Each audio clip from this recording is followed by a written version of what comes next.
For more than a decade, America has been at war with ISIS and other terror groups. Thousands of lives have been lost and millions of dollars have been spent trying to fight this. We have retired Green Beret Lieutenant Colonel Scott Mann up early with us, who has gone to battle in Iraq and Afghanistan, and he believes that you and I play a big role in finding a solution to these extremists. So, Scott, nice to have you. Thanks for having me. Thank you for getting up early with us. My pleasure. Yeah. When you say it begins with us here fighting this gigantic thing that a lot of us can't even really conceptualize, right? How does it begin? And when you say that they're here, what do you mean? Like they're physically here, or they're infiltrating social media networks?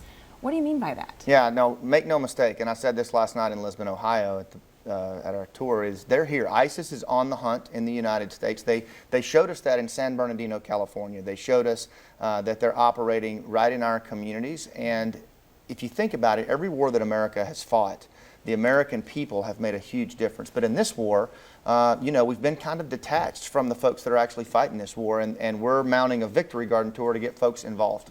Okay, so this isn't something that we can, you know, obviously we're not going to suit up and fly over to the Middle East. So how do we fight it here? What are the things that we can take seriously, right, and try to make a difference? Well, you know, we named the tour the Victory Garden Tour, and it was named after American civilians who grew food to support the food that was shipped overseas in World War II because the government couldn't grow enough. Americans grew 9 to 10 million tons of food, which was more than the government could actually produce. It changed the whole game in World War II. Now, you never hear that story, but what it shows is an informed and mobilized American citizenry. That's our best asset in this war. And when we're all in together, primarily as Americans, we can get a lot done. But right now, we're not united as a country, and we're really not demanding that our politicians take this war seriously. Okay, so how do we defeat this game that ISIS is playing? If you're saying that we need to take an active role and be more informed, how do we do it? Okay, so the name of my book is actually Game Changers. We've got to change the game politically, from a policy level and a strategy level. The way we've been fighting this war by trying to drop bombs on these guys and putting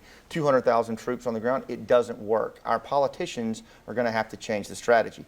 What Americans can do this year in this election year is elect politicians that are going to take the war seriously and look at a new strategy shift that actually works. Our nonprofit Mission America is putting forward a contract to protect America. It's a 10-point online contract. We're getting 1 million signatures from Americans across the country. We're asking Youngstown to help us, and we're going to put that contract in front of these politicians. We're going to testify to Congress, and we're going to get some folks in office that will actually fight this war the way that it needs to be fought. Which is how? I mean, if you're saying that they're going after people and trying to, you know, get people on their team from our team, right? How are they doing it, and how do we stop them? Well, one of the things that they do is they recruit online. They have a very compelling narrative that they push out there that appeals to young people, that appeals to marginalized youth and teens, and we've got to get better at telling our story. We've also, when we go overseas to fight these guys, Lauren, they're most vulnerable at the local community level where they abuse local Klansmen and tribesmen. We're not even in those areas right now. We're behind fences